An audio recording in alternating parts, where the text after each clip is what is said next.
வணக்கம் மக்களே. உச்சக்கட்ட அதிருப்தி பாஜகவில் இருந்து அண்ணாமலை அவர்கள் விலகல். டெல்லி தலைமைக்கு வந்த மெசேஜை பற்றி தான் இந்த வீடியோவில் நம்ம விரிவான ஒரு தொகுப்பாக பார்க்கலாம் வாங்க. தமிழக சட்டமன்றத்தோட தேர்தல் பணிகள்லாம் ரொம்ப விறுவிறுப்பாக நடைபெற்று வந்துக்கிட்டு இருக்க இந்த சூழ்நிலையில் 2 தேசிய கட்சிகளுமே தங்களுடைய வேட்பாளர் பட்டியலை வெளியிடாமல் இருக்கிறதான் இப்போ கவனம் பெற்றிருக்குன்னே சொல்லலாம். இந்த நிலையில் பாஜகவோட வேட்பாளர் பட்டியல் வெளியிடப்பட்டதற்கான காரணம் வெளியாக இருக்குதுன்னு ஒரு தகவலும் கிடைச்சிருக்கு. அதாவது தன்னோட ஆதரவாளர்களுக்கு சீட்டு கொடுக்கறதுல அண்ணாமலை அவர்கள் ரொம்ப பிடிவாதமாக இருக்கிறதாகவும், கோவை வடக்கு தொகுதியை தவிர வேறு எந்த தொகுதியிலும் போட்டியிட மாட்டேன்னு சொல்லியும் அவர் ரொம்பவே உறுதியாக இருக்கிறதா சொல்லப்படுது. ஒவ்வொரு கட்சிகளும் தங்களோட வேட்பாளர்களை அறிவித்து விட்ட நிலையில் இன்னும் தேசிய கட்சிகள் அறிவிக்காமல் தான் இருக்கிறாங்க. அதுலேயும் முக்கியமாக பாஜக இன்னும் தன்னோட வேட்பாளர்களை அறிவிக்காமல் இருக்கிறாங்க.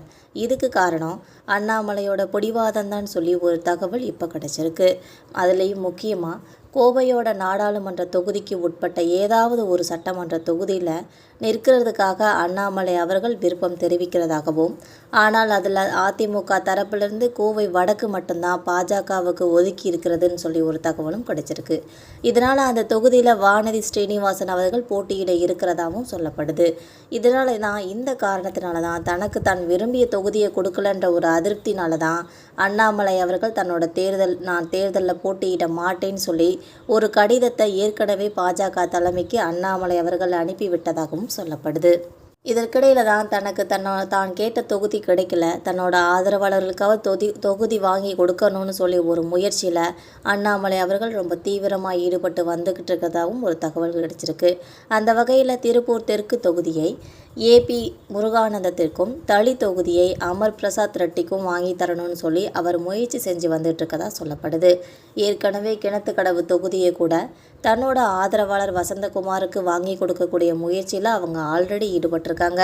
ஆனால் இந்த தொகுதியை அதிமுகவுக்கு ஒதுக்கலை. திருப்பூர் தெற்கு தொகுதியை ஏபு முருகானந்தத்திற்கு ஒதுக்க வேணும்னு சொல்லி அண்ணாமலை அவர்கள் குரல் எழுப்பியதாகவும், ஆனால் பாஜக மாநில தலைமை அதை ஒரு விஐபி மகனுக்கு தான் ஒதுக்கணும்னு சொல்லி திட்டமிட்டு இருக்கிறதாகவும் சொல்லியிருக்காங்க. இதனால் அப்செட்டான அண்ணாமலை அவர்கள், நான் இந்த கட்சிக்காக எவ்வளவு பாடுபட்டிருக்கேன், இவ்வளவு உழைச்சிருக்கேன், கடந்த தேர்தலில் கூட இவ்வளவு வாக்கு சதவீதத்தை நான் வாங்கி கொடுத்துருக்கேன், ஆனால் எனக்கும் என்னோட ஆதரவாளருக்கும் தொகுதிகள் ஒதுக்குறதுல தொடர்ந்து சிக்கல் நீடிச்சு தான் வந்துகிட்டு இருக்கு. இது போன்ற ஒரு நிலை நீடிச்சா நான் இந்த கட்சியிலேருந்து விலக தான் வேணும். ஏன்னா பாஜகவில் என்ன ஓரங்கற்ற ஒரு நிலையும் இப்போ ஏற்பட்டுச்சுன்னே சொல்லலாம்.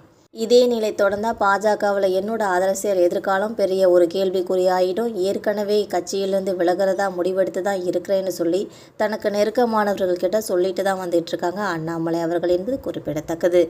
மக்களை, இந்த அரசியல் தகவல்கள் உங்களுக்கு பயனுள்ளதாக இருக்கும்னா மறக்காமல் நம்ம சேனலை சப்ஸ்கிரைப் பண்ணி பெல் ஐக்கனை கிளிக் பண்ணி வச்சுக்கோங்க. அப்போ தான் நம்ம போகிற ரெகுலர் வீடியோக்கள் உடனுக்குடன் நோட்டிஃபிகேஷனாக உங்களை வந்து சேரும். தேங்க்யூ.